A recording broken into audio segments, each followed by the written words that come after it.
I see this most in the resurgence of small, focused gaming experiences. Big studios need to focus on big successes that'll appeal to a large audience.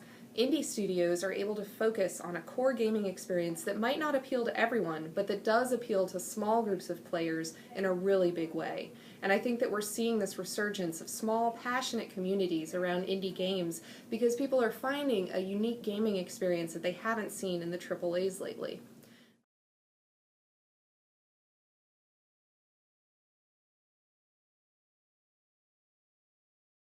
I think that that's a really natural response to the change in marketplace that occurred when indies blew up the way they have. If you look at a corollary in the tech world, a lot of big companies in Silicon Valley started out as small, lean startups. And the bigger they get, kind of the slower their velocity gets in development because they have more people, more processes, and more things they have to kind of work through as a team. Whereas all their young startup competitors are still really lean and fast and can move quickly to take advantage of things. And so over time, being large actually starts to turn into a detriment for some of those companies, and they'll create small innovation teams within larger companies to kind of package up that startup feeling and give it to a part of the company that still has the ability to move fast and create market disrupting products. I think you're seeing that same thing at big game companies. They recognize that the indie studios are doing something right and they want to be able to take part in it, so they are creating these smaller group experiences where they can make something a little more risky and a little more market disruptive that maybe has a smaller player appeal but doesn't need to fit a big budget release.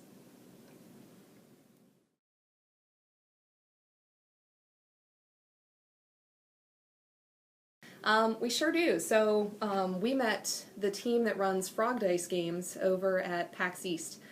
Peg and Michael stopped by the booth, gave us an interview, and were an absolute pleasure to talk with. And they've been running successfully for 20-some years now. They're a tremendously talented team, and what they've done is they've focused on building a really core gaming experience. In fact, all of the games they create are part of a single universe, a single tale of lore that kind of weaves through all the games continuously. So whether they're creating a text RPG or whether they're creating a really accessible kind of Super Mario meets RPG is the description of their latest one, Dungeon of Elements. They always take care to weave this story circuitously through all of them. And I think that's a really strong way to make sure that as your company develops, your player base develops along with it. Especially starting out as they did with a really strong player base in their RPG game Threshold. They've got a core, really passionate audience for that game that then knows they can continue the lore and the experience of that game in the other releases from that studio. And in that way, they take their following with them from game to game and build on it as they expose their games to new players. We also had the absolute privilege of interviewing a team over at Ambient Studios a while ago. They were working on their Kickstarter for Death Inc. I can say we were really kind of heartbroken here to not see that one go through because you couldn't have had a nicer and more talented team of folks. They had a great office dog named Frank, Lord of Pugs. They were just an amazing team. But we reached out to them when things didn't go well for Death Inc. and just expressed our condolences pretty much. And they said, you know what, it's okay, we're all moving on to other things. And that's the thing that we do like, is that even though maybe that team of people aren't together in that same space working on the same game anymore, all their passion and all their ideas still move out into the marketplace. Some of them go on to other indie projects, and some of them take that passion back to the big companies. And I think that that's a really good thing for the industry.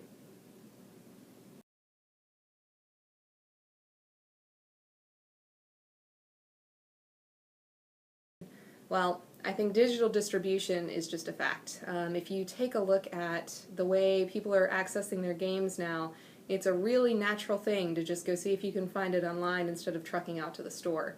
And I think that you can see a really direct corollary for anybody who still remembers the days of, going to a CD store, buying a CD, and then going home and playing it.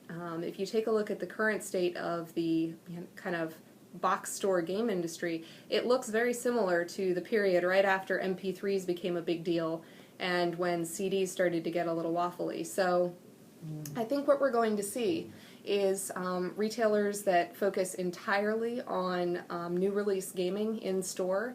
are going to have a really tough time over the next, the next 5 years as digital distribution increases. So I would say that you're going to eventually only be able to walk in store and buy a boxed game from somewhere like Target, who has a wide array of goods to sell and doesn't have to just stand and keep the doors open based on games alone. But I think you're also going to see a strong resurgence of retro gaming stores. If you look at the corollary in the music market, that would be kind of like the way vinyl record stores have become kind of a hip hangout place for music aficionados. I think we're going to see that as fewer consoles continue forward into next gen with little to no backwards compatibility, that the only way to experience some of the games we love and that are a big part of our gamer history, it's going to be having a retro console or having that retro game on hand. So I think those stores are going to continue to do a brisk business. I think that the stores that focus solely on new releases are going to struggle. And if they want to stay in the game, they want to look at places like Barnes & Noble's launched with the Kindle and gotten along well with other forms of digital distribution. So they're going to have to be pretty quick on their feet to stay relevant in the marketplace.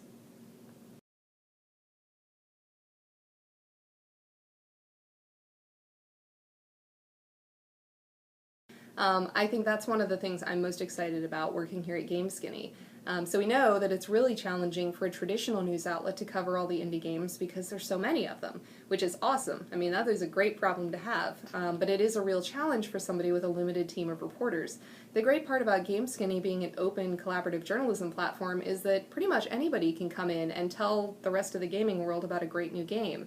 So whether the devs themselves, finish hitting the button on their Kickstarter campaign and then head over to GameSkinny to give us a press release, or whether it's a fan of that game coming in to drum up support from other gamers and say, hey guys, join in on this because you don't want to let this pass you by. I think that it's really tremendous that pretty much anybody can get the word out about their game over here, and it's part of what makes me so excited about being here at GameSkinny.